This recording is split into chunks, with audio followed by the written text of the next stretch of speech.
सदगुरु की साजी नवाजी, गुरु प्यारी सात संगत जी, बड़े ही प्रेम और सत्कार से बोलिए धन्यंकार जी। प्यारी सात संगत जी, आज का टॉपिक है निरंकार सबका है, सबका मालिक एक है। शिरडी वाले साईं बाबा ने हमें ये जो स्लोगन, उनके दो स्लोगन दास को याद है, क्योंकि दास शिरडी गया था जब ज्ञान नहीं लिया था। तो ज्ञान लेने के पहले दास शिरडी गया था। दास ने ज्ञान लिया सन 2000 में। तो 2000 के पहले 98 या 99 में दास शिरडी गया था। उसके पीछे भी कहानी है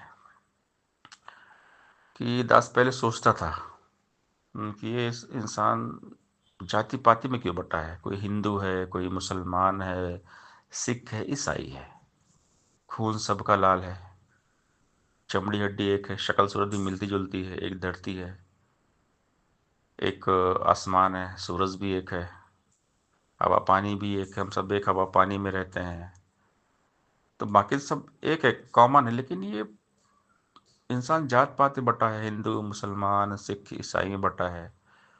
और सबके भगवान अलग हैं। कोई मंदिर में जाता है, कोई मस्जिद में जाता है, कोई गिरजा घर में जाता है, कोई गुरुद्वारे में जाता है, कोई कहीं जाता है। तो दास ऐसा सोचता था, क्योंकि दास के पास उस टाइम ब्रह्म ज्ञान नहीं था। तो हमारे एक मित्र, उन्होंने बोला चलो चलते हैं शिरडी।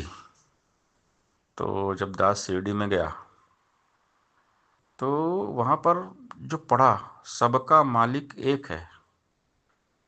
तो दास ने सोचा कि ये यहाँ तो सबका मालिक एक लिखा है, लेकिन फिर यहाँ कोई मंदिर में जाता है, राम कृष्ण दुर्गा देवी शंकर जी गणेश जी हनुमान जी, बहुत सारे मंदिर हैं, लोग इनको पूजते हैं।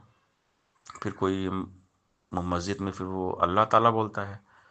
फिर कोई चर्च में जाता है तो वहाँ पर ईसा मसीह जी का नाम लेता है, वहाँ पर प्रेयर होती है। फिर कोई गुरुद्वारे में जाता है तो गुरु ग्रंथ साहब की पूजा वहाँ पे होती है। लेकिन यहाँ तो साईं बाबा बोलते सबका मालिक एक है। और वहाँ एक और लाइन, श्रद्धा और सबरी। तो हमारे दोस्त ने बताया कि शिरडी में ये जो पत्थर है, वहाँ एक पत्थर है एक पेड़ के नीचे, तो बोले यहाँ साईं बाबा बैठते थे। तो दास थोड़ा इमोशनल हो गया, क्योंकि उस टाइम ब्रह्म ज्ञान था नहीं। तो दास थोड़ा इमोशनल, थोड़ा सा आँख में आंसू आ गए। और दास ने ऐसा मन में बोला कि बाबा मैं आपसे मिलना चाहता हूँ। दास बहुत भावुक हो गया। अब जब दास वहाँ से ऐसा फिर शिरडी से आया, तो आने के बाद एक हफ्ते के अंदर हमारे साथ ही जॉब पे एक निरंकारी महात्मा जी ड्यूटी करते थे, अंधेरी में, अंधेरी ईस्ट में। एक ब्लू डॉट कोरियर है, बहुत बड़ा ऑफिस है अंधेरी ईस्ट में ब्लू डॉट का, फेडेक्स ब्लू डॉट का बहुत बड़ा ऑफिस है। तो दास वहाँ पे ड्यूटी करता, तो साथ में महात्मा जी भी काम करते, लेकिन पता नहीं था कि ये निरंकारी। तो फिर उन्होंने संतरंकारी मैगजीन लाई, बाबा हरदेव सिंह महाराज जी की उन्होंने फ़ोटो दिखाई। फिर वो सत्संग में लेके गए, उन्होंने ज्ञान दिलवा दिया। तो बात तब जाके समझ में आई, जब इस निरंकार को जाना। ये निरंकार सबका है, यही तो निरंकार है, सबका मालिक एक है। तो फिर दास सोच रहा था कि निरंकार कैसे काम करता है। निरंकार भाव का भूखा है। अब शिरडी वाले साईं बाबा जब वो अपने टाइम पे रहे होंगे शिरडी में, आज वो शरीर रूप में नहीं है, लेकिन दास बड़ा इमोशनल हो गया कि शिरडी वाले साईं बाबा मैं आपसे मिलना चाहता हूँ। दास वहाँ पर रोया। और 1 महीने के अंदर ऐसा चमत्कार हो गया कि बाबा हरदेव मिल गए।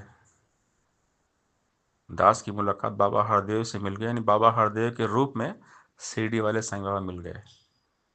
दास के मन में जो क्वेश्चन थे कि हिंदू मुसलमान सिख ईसाई सब क्यों बटे हैं, ये सबके भगवान क्यों अलग अलग है, राम कृष्ण दुर्गा देवी शंकर जी हनुमान जी अल्लाह गॉड जीसस वाहेगुरु गुरु नानक, ये सारा जो डाउट था वो क्लियर हो गया ब्रह्म ज्ञान लेने के बाद में। ब्रह्म की प्राप्ति, ब्रह्म की समाप्ति। दास को समझ में आ गया कि यही निरंकार है जो सबका है और सारे इसके ही बनाए बंदे हैं। हम सब इंसान हैं, ना हिंदू, ना सिख, ईसाई, ना हम मुसलमान हैं। मानवता है धर्म हमारा, हम केवल इंसान हैं। हम हैं सेवादार, हम सारे इंसान हैं। ये जात पात बनाया है इंसान ने, भगवान ने जात पात नहीं बनाया है। ये इंसान ने ही इंसान को बांटा है। कोई हिंदू बन गया, कोई मुसलमान बन गया, कोई सिख बन गया, कोई ईसाई बन गया। वास्तव में सब इंसान है, सबका मालिक एक है। ये निरंकार सबका है। ये बात समझ में आई संनिरंकारी मिशन में आने के बाद, ब्रह्म ज्ञान लेने के बाद। सदगुरु बाबा हरदेव सिंह महाराज जी के रूप में शिरडी वाले साईं बाबा मिल गए। यानी ये निरंकार किसी भी रूप में आ जाता है। दास को मिला सदगुरु बाबा हरदेव सिंह महाराज जी के रूप में, और दास ने 30 जुलाई सन 2000 को ज्ञान लिया। उसके बाद सेवा दल की वर्दी पहनी, फिर संत समागम में एडवांस टीम में जाने का मौका मिलता, सेवा करने का मौका मिलता, चाहे सत्संग में हो, संत समागम में हो। तो जीवन में आनंद ही आनंद आ गया, क्योंकि सतगुरु मिल गए। सतगुरु मिले तो सब मिला, नहीं तो मिला न कोई। माता पिता सुत बांधवा, ये तो घर घर हुई। सतगुरु महिमा अनंत है, अनंत किया उपकार। लोचन अनंत उघारी, आनंद दिखावन हार। तीन लोक नौखंड में गुरु से बड़ा न कोई। करता करे न कर से, गुरु करे सो होई। सतगुरु की महिमा परंपार है, क्योंकि सतगुरु ने परमात्मा से मिलाया। दास शिरडी में जाके रोया, साईं बाबा से मिलना चाहा, तो सदगुरु बाबा हरदेव मिल गए। बाबा हरदेव ने निरंकार के साथ मिला दिया। सतगुरु के चरणों से पावन, तीर्थ और स्नान नहीं। बिना गुरु के पशु है मानव, बन सकता है इंसान नहीं। गुरु चरणों की धूली लेके मलमल के स्नान करो। तन मन धन संतों पे अपना खुशी खुशी कुर्बान करो। संत की सेवा वही कर सकता है जिसे आप कराया। अवतार हरिगुण वही गए से आप गवाया। ये कृपा करता है, फिर सदगुरु के रूप में मिलता है। निरंकार साकार सदगुरु बनकर दुनिया में आता है और खुद के साथ मिलाता है। पर देखे इतिहास पुराने, हो गए वलियों पीरों के। रुख बदले हैं सदगुरु ने उन सब की तकदीरों के। जितने भी हो गुजरे अब तक, अपने आप सके न पा। राम कृष्ण नानक तक भी खुद न पर्दा सके हटा। जग को राह दिखाने हेतु सब ने नियम निभाया है। वलियों ने भी गुरु चरणों पर अपना शीश झुकाया है। गुरु बिन भवनि तरे न कोई, जो बिरंच शंकर सम होई। यह तन विष की बेलरी, गुरु अमृत की खान। शीश दिए जो गुरु मिले, तो भी सस्ता जान। सतगुरु के बिना भगवान नहीं मिलते।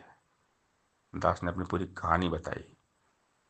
दास एक ब्राह्मण परिवार से, तो ज्ञान के पहले जब तक ब्रह्म ज्ञान नहीं था, मन में बहुत सारे कन्फ्यूजन थे। राम कहूँ, रहीम कहूँ, अल्लाह कहूँ या ईसा, क्या है इसका राज, बता दे कोई मुझे आज। तो जब सदगुरु मिल गए तो ये राज खुल गया। बाबा हरदेव सिंह महाराज मिले तो ये राज खुल गया कि निरंकार सबका है, सबका मालिक एक। सत्संगत जी प्यार से बोलिए धन्यंकार जी।